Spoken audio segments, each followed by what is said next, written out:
తాకట్లో ఉన్న మీ బంగారాన్ని విడిపించి ఆ రోజు ఆన్లైన్ రేటుకి కొంటాం. Sharma gold company. Welcome to Sumanti. నేను మీ సుమంటి వినాగ్. అక్షయ తృతీయ ఆ రోజు ఉండేటువంటి ప్రాముఖ్యత ఏంటి? జనరల్గా ఒక్కొక్క రాశికి ఒక్కొక్క పరిహారం డెఫినెట్గా ఉంటుంది. అయితే ఈ ట్రాన్సిట్స్ ఉంటాయి చూసారా, గ్రహాల జనరల్గా మారే అవకాశాన్ని బట్టి షష్టగ్రహ కూటమి తర్వాత చాలా చేంజెస్ మనం చూస్తూ ఉన్నాం. మేషరాశి వారికి ఏ విధంగా ఉండే అవకాశం ఉంటుంది అనేది ఈరోజు మనతో పాటు వేదిక ఆస్ట్రాలజర్ ఉమా గారు ఉన్నారు. అది వారి మాట్లాడి తెలుసుకుందాం. నమస్కారం ఉమా గారు. నమస్తే నాగరాజ్ గారు. అకార్డింగ్ టు వేదిక ఆస్ట్రాలజీ కనుక మనం చూసుకుంటే అండి, అక్షయ తృతీయ నక్షత్రం తిథి ఏ విధంగా ఉంది, సో ఎలాంటి పరిహారాలు పాటించాల్సిన అవసరం ఉంటుందంటారు? తప్పకుండా అండి. అక్షయ తృతీయ ఈ రాబోయేటువంటి ఏప్రిల్ 30వ తారీఖు బుధవారము రోహిణి నక్షత్రము కలిసింది. మన శాస్త్రములు పురాణముల ప్రకారము కృతయుగము అని పిలువబడేటువంటి యుగము ఈ యొక్క తది నాడే ప్రారంభమైందట. అందుకనే ఆ రోజున మనం ఏమి చేసినా ఏ పాజిటివ్ థింగ్స్ అండి, ఏ దానము కానీ, జపము కానీ, తర్పణము కానీ, హోమము కానీ, పరిహారము కానీ, ధ్యానము కానీ, ఎనీథింగ్ మనం ఏం చేసినా అక్షయం అవుతుంది. అంటే కోటి రెట్లు ఫలితాలను ప్రసాదిస్తుంది. మనం చూస్తే మన ఆస్ట్రాలజీలో కానీ, లేకపోతే మనం ఫాలో అయ్యేటువంటి ధర్మంలో కానీ కొన్ని ప్రత్యేకమైన వారాలకి, తిథులకి, తరువాత గ్రహాల యొక్క స్థితిగతులకి చాలా ప్రాముఖ్యత ఉంది. అంటే ఈ ప్రత్యేకమైన వారము, ప్రత్యేకమైన తిథి కలిస్తే వచ్చేటువంటి కాంబినేషన్లో పుట్టేటువంటి శక్తి చాలా ఎక్కువగా ఉంటుంది. అలాంటి తిథుల్లో అక్షయ తృతీయ కూడా ఒకటి. ఈ తిథి నాడు బుధవారము కలిసి రావడం అనేటువంటిది వెరీ రేర్ కాంబినేషన్ అండి. అంటే వెరీ పవర్ఫుల్ అని అర్థము. అందులోనూ రోహిణీ నక్షత్రం కలిసి రావడం అనేటువంటిది ఇంకా పవర్ఫుల్ అని అర్థము. ఇలాంటి అక్షయ తృతీయ సందర్భంలో చాలామంది ఏమిటి అంటే, అక్షయ తృతీయ నాడు బంగారము కొంటే అక్షయం అవుతుంది అనే అపోహతో బంగారం కొంటూ ఉంటారు. కానీ అది నిజం కాదండి. బంగారము దానము చేసిన, గోదానము చేసిన, భూదానము చేసిన, అన్నదానము చేసిన, పాదరక్షలు చెప్పులు దానంగా ఇచ్చిన, జలదానము వాటర్ దానంగా ఇచ్చిన, గొడుగు ఎండతో బాగా ఇబ్బంది పడే వాళ్ళకి, షెల్టర్ లేని వాళ్ళకి షెల్టర్ కల్పించిన, అంటే పేదవాళ్ళకి భోజనం రూపంలో, అంటే బ్రహ్మ విష్ణు మహేశ్వర స్వరూపంలో ఏది కావాలంటే అది చేసి పెట్టిన, అంటే చనిపోయిన వాళ్ళకి అంత్యక్రియలకి వాళ్ళకి స్తోమత లేకపోతే వాళ్ళకి సహాయం చేసిన విపరీతమైనటువంటి శక్తి ఉత్పన్నం అవుతుంది. ఆ మనిషిని జన్మ జన్మలో అది కాపాడుతూ ఉంటుంది. అలాంటి పనులు అక్షయ తృతీయ నాడు చేయాలి. పడుకోవడానికి వసతి లేని వాళ్ళకి పడుకోవడానికి ఒక చాప తలగడో కానీ ఇలాంటివన్నీ కూడా. అండ్ మనం ఇంకా స్పిరిచువల్ సైడ్కి వచ్చేసరికి ఆ రోజున ఏమి చేసినా భగవత్ తర్పణములు కానీ, భగవద్ నమస్కారములు కానీ, భగవద్ దర్శనములు కానీ ఏమి చేసినా అక్షయం అవుతాయి. అందుకనే దీనికి అక్షయ తృతీయ అని పేరు వచ్చింది.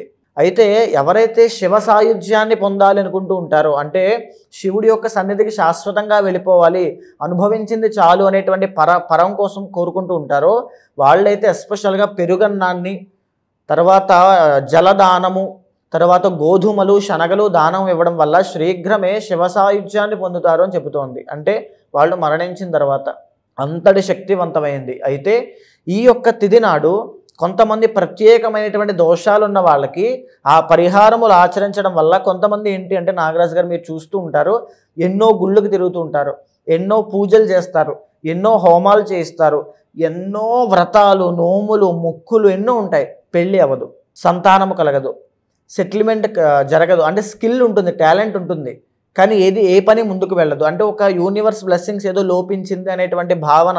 చాలామంది సూసైడల్ టెండెన్సీస్ వరకు వెళ్తూ ఉంటారు కూడా. అలాంటి వాళ్ళందరికీ కూడా ఇలాంటి అక్షయ తృతీయ అని పిలువబడేటువంటి తిథులు చాలా బాగా ఉపయోగపడతాయండి. ఇన్ఫ్యాక్ట్ వాళ్ళకి ఇంకో ఆప్షన్ లేదు. ఇలాంటి తిథుల్లో చేసుకోవడం అనేటువంటిది చాలా శ్రేయస్కరము. సో ఈ తిథి నాడు కనుక ఎవరైనా సరే అమ్మవారిని, మహాలక్ష్మి స్వరూపాన్ని ధ్యానము చేసిన విపరీతమైన అంటే ధనలాభం కలుగుతుంది. ఫైనాన్షియల్ స్ట్రగుల్స్ అన్నీ పోతాయి, రుణ బాధలు తగ్గుతాయి. లక్ష్మీ గణపతిని ఆరాధన చేసిన, లక్ష్మీ కుబేర హోమము చేసిన, లేదా అమ్మవారికి మామిడి పళ్ళ రసంతో అభిషేకం చేసిన, తామర పువ్వులు, కలువ పువ్వులతో అమ్మవారి కమలాత్మిక స్వరూపానికి అభిషేకం చేసి తర్వాత హోమము చేసిన, యాగములు చేసిన అద్భుతమైన ఫలితాలు ఉంటాయండి. చాలా ఎక్సలెంట్ రిజల్ట్స్ అనేవి వీళ్ళు చూస్తారు. అయితే చాలామంది మనం చూస్తుంటాం, చిన్న చిన్న చిరు వ్యాపారస్తుల దగ్గర నుంచి పెద్ద బిజినెస్లు చేసే వాళ్ళ దాకా ప్రతి ఒక్కరికి ఫైనాన్షియల్ ఇష్యూస్ ఉంటాయి. మీరు బాగా గమనిస్తే సక్సెస్ఫుల్ బిజినెస్ మ్యాన్స్ తెలిసిన వాళ్ళు ఈ అక్షయ తృతీయను వదులుకోరండి.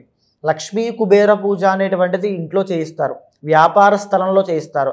ఎవరైతే రుణ బాధలు ఎస్పెషల్లీ అప్పుల్లో కూరుకుపోయి అసలు నాకు వేరే మార్గము కనబడట్లేదు, అన్నీ కూడా నాకు టైట్ అయిపోయండి, నాకు ఇంకా దారి లేదు అనేటువంటి పరిస్థితులు ఉన్న వాళ్ళకి కూడా అక్షయ తృతీయ నాడు కనుక లక్ష్మీ కుబేర హోమము కానీ, కమలాత్మిక హోమము కానీ, లేకపోతే లక్ష్మీదేవికి సంబంధించినటువంటి యాగము కానీ, చండీ యాగము కానీ ఏమి చేసినా విశేషమైన ఫలితం లభిస్తుంది. శ్రీరుద్ర యాగము, మహాలింగార్చన అంటే వెంటనే ఇమీడియట్ రిజల్ట్స్ అనేవి వాళ్ళకి కనబడతాయి.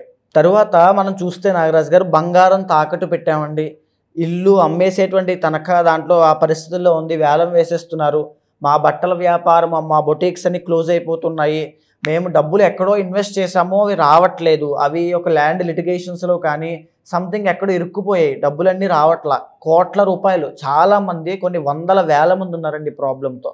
ఆ ప్రాబ్లంతో ఉన్నవాళ్ళు కూడా అక్షయ తృతీయ నాడు మానకుండా మీ పర్సనల్ చార్ట్ చూసుకున్న తర్వాత ఏవైతే ఉంటాయో ఆ పరిహారములన్నీ అక్షయ తృతీయ నాడు చేయించండి అమ్మా. విశేషమైన సిద్ధి కలుగుతుంది, ఇమీడియట్ రిజల్ట్స్ అనేవి ఖచ్చితంగా చూస్తారు మీరు.